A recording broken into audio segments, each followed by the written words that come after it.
Hey guys, welcome back to another week of Cybersecurity Unfiltered. Bob, we got Matt, and we got Chris. Hey, I'm here. We got Matt bouncing around. yeah, the standing desk, not standing. It's like ocean. You gotta put some shims under that thing. Make sure it doesn't move. Yeah, it's not exactly ideal for this, but He could be bouncing around on a treadmill or something, I guess. Well, that's why it's a standing desk. That's what I'm normally doing. But I'll spare you while I'm recording. Instead, I'll just show you my Father's Day present to fidget with instead. Oh, okay. That is the perfect thing to keep you occupied for like 3 Isn't hours. it though? It's Yeah. just like, during vendor trainings when you're bored. But anyway, what's going on, Chris? I don't know. There's nothing happening in AI cybersecurity IT. It's been pretty lame lately. Nope, we're out of the job. Signing off. Yeah, we're out of job. All right. We never covered this one. Probably because I don't think we were recorded at this point, but back in late 2021, Illuminate Education had a little bit of an issue. And the FTC just laid the hammer down on them. So let's get into this. So Illuminate Education, it's a K through 12 ed tech software vendor. They're based in Wisconsin. That part has no bearing on this entire story, but I just want to say that, just to say that the Packers suck. Anyway,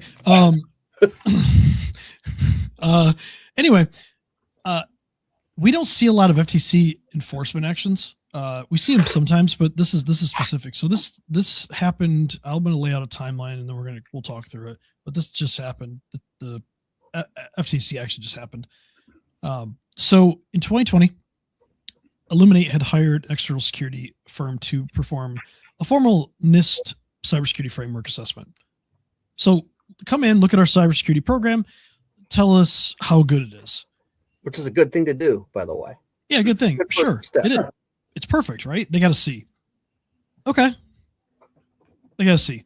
And it delivered a clear roadmap for highlighting the gaps. They had some serious identity and access management, or what we call IAM, problems and some weak credentials and unpatched software. Okay, that was in January 2020. So in February 2021, they did a follow-up assessment. They hadn't fixed anything. They ignored everything. So okay. So that's interesting. So January 2020, they do the assessment. They do a follow-up 13 months later, February 2021. They didn't do anything. They don't really talk too much about what that assessment gave them. I'm going to guess it gave them a C again. And in December 2021, a hacker found a 10-year-old stale API access key belonging to an employee who had left in 2018, over 3.5 years earlier, and they gained access to their cloud for 13 days. And they did what any good hacker would do. They just decided to exfiltrate all the data. They reset database passwords. They altered security groups. They stole 787 database backups, and they compromised basically the identity and medical records of 10.1 million students. Oh, Power School all over again. Yeah. So they drug their feet on notifications. Despite corporate promises of 72-hour notifications, they took 2 years to inform school districts that the students' data has been stolen. Okay. So this happened remember, January. So the hacker had access from December 21 through sometime in January 2022. They didn't notify people until starting in 2024. 2025, State Attorney General step in, and they forced a $5.1 million multi-state cash settlement. Well, the FTC got involved, and June 5th of this year, they voted 2-0 to issue its final consent order. So let's back up a second. They never rotated the keys for an employee that hadn't been there for 3.5 years. That takes effort. They ignored 2 assessments that told them what the problems were, and they just ignored it, so they didn't fix it. So some people might call that negligence. Not me. I'm not calling it negligence. Some people on the internet might, though. I see what you did there. Yeah. So you see what I did there? Yeah. This is for, By the way, everybody, this is for entertainment purposes only. We're here to entertain and educate. So you have to let's. What do you guys think about this? This reminds you of like Power School. I know, Bob, you said that, but like, what else? What does this remind you of? Just common stuff from customers, prospects. Or the story before. Pick a story. I don't care which one, because passwords have historically always been the issue, and they're just sitting out there. It's hard to go grab one right off the top of my head. I don't know, I'm drawing a loss. What are you thinking? I mean, 2 years to notify, really? Well, we weren't sure what data got compromised. We wanted to make sure. I'm shocked it was only $5.1 million in a multi-state cash settlement. And the FTC didn't find them any money. But we'll cover what they're forcing them to do. But they didn't find them any money, which is insane to me. Well, what's the $5 million settlement for? State AGs.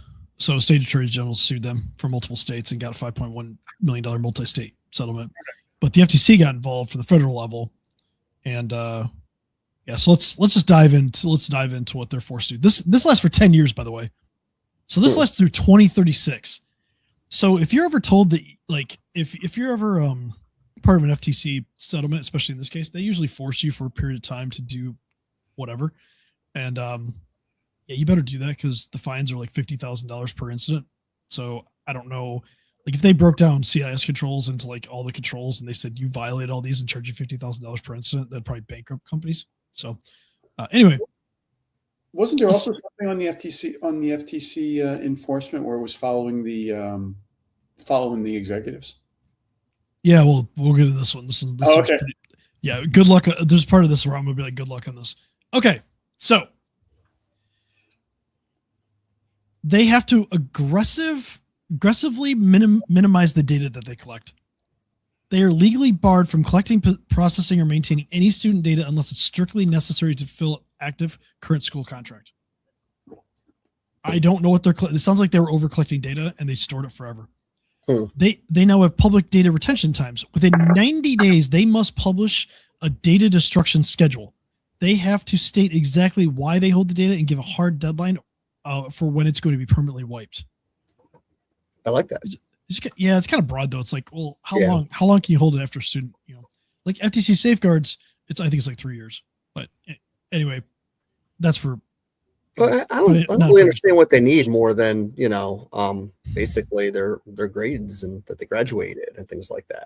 I think these should be public laws personally. Like, this is just common sense shit. But what do I know? I'm just here to entertain. So framework alignment and patching. So they did the NIST assessment. So they I don't know if they based off NIST CIS, or I'm sorry, CSF. It's like cybersecurity framework. This specifically mentions NIST SP 853, which is far beyond like the cybersecurity framework. But so they must build a comprehensive information security program. To pass, they are forced to deploy robust access controls, quarterly credential audits to kill stale accounts, and separate backup databases to prevent cascading cloud compromises. And they have to directly align to either NIST 853 or CIS security controls. So CIS V8. That's part of it. They have automatic FTC reporting. If Illuminate experiences an incident, it has to notify any state, local, or federal entity. They must automatically report the breach to the FTC within the same window. Okay, well, whatever. This is the killer. I don't know how this is going to happen. Personal executive liability. The company's CISO must personally sign and certify compliance to the FTC every single year. Good luck getting a CISO that's going to sign that. Wow. For everybody out there, and I'm sure maybe if a CISO watches this, CISOs don't get the same protection as other executives. A lot of times they're not offered insurance. So, well, that's a hard position to be in, because with the CISO, that gives them all the liability. But there are times where they might say, hey, organizationally, this needs to happen, and it doesn't happen. And they're kind of the one left holding the bag. And by direct, Yeah, exactly. And by this, I mean like directors and officers insurance. Mhm. They don't offer that. I don't know how much they're going to have to pay a CISO to sign off on this, but they're going to have to do something like D&O insurance. It's going to have to be. There's no shot somebody's taking this job. It's going to be Also, hey, have to be enough for them to self-insure or something. Yeah. That's going to be fun. This had no upfront penalties. This is 10 years though. Wow. I think every 2 years they have to have let's see. No, yeah, every 2 years they have to have a mandatory out-of-pocket independent third-party security framework assessment. So they're going to have 5 of these over 10 years. And they have to provide that to the FTC. Mm-hmm. So, well, you always said you wanted to have more teeth. Some teeth there. Yeah. I'll be honest. I want to see individuals fined out of this. Like the people who saw the assessments twice and ignored them, and then they didn't actually notify people for 2 years. That's an executive decision. Mm-hmm. So the board needed to be penalized for that.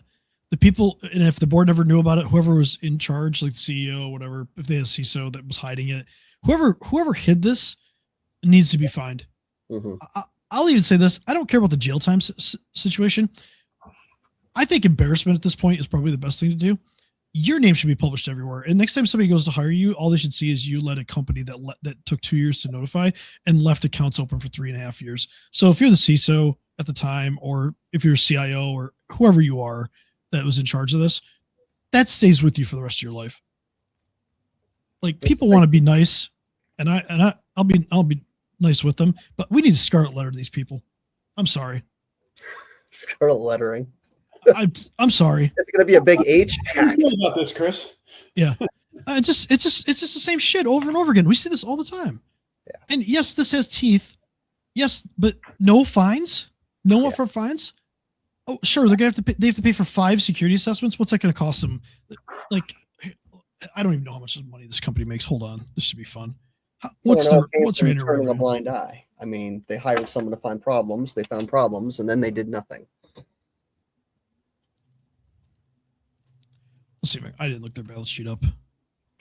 It is funny that they called it identity management, and it was still credentials from a past employee that were, used. Yeah.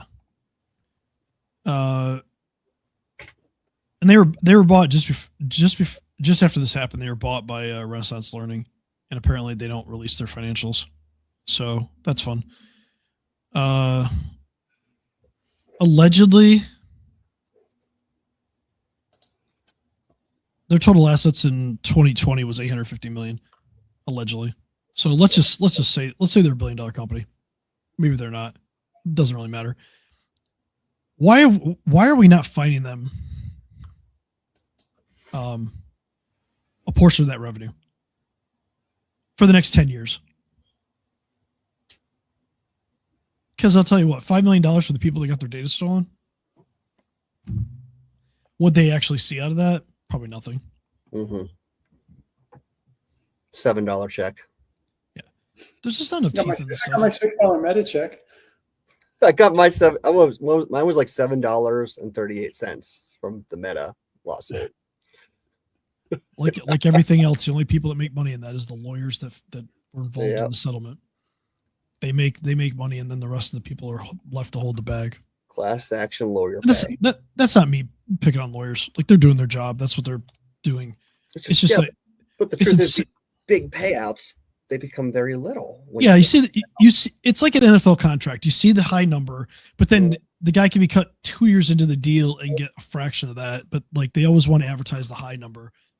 Where you want to do is the guaranteed for injury situation. Yeah. So when we look at this, I mean, it looks like it has teeth to a point. Oh, I'm sorry. Their civil penalties that they face are $50,000 per violation per day. So I guess if they just lied for a year, could we do the math on how much this could cost them?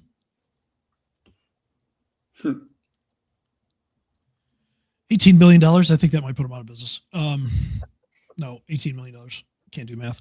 I think they should pay $18 million for the next 10 years. And I think that should go back to the people that had their data violated. But I think the most important thing is, why don't leaders actually do something about it versus turning a blind eye?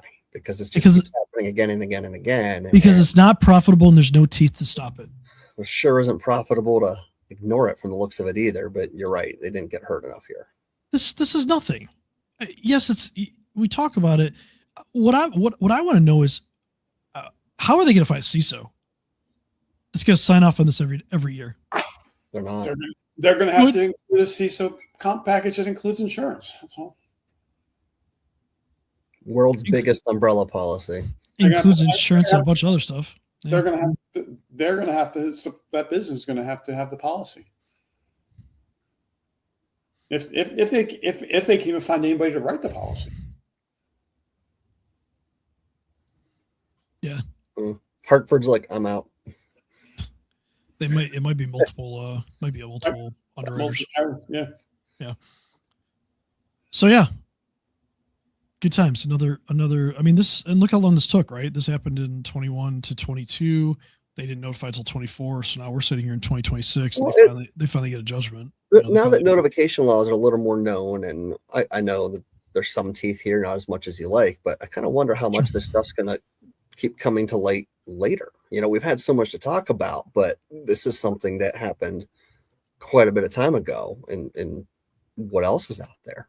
It was pushed to the side. It's kept quiet. The business might be working with their own attorney, but their attorney's like, well, maybe we'll drag our feet. I don't know.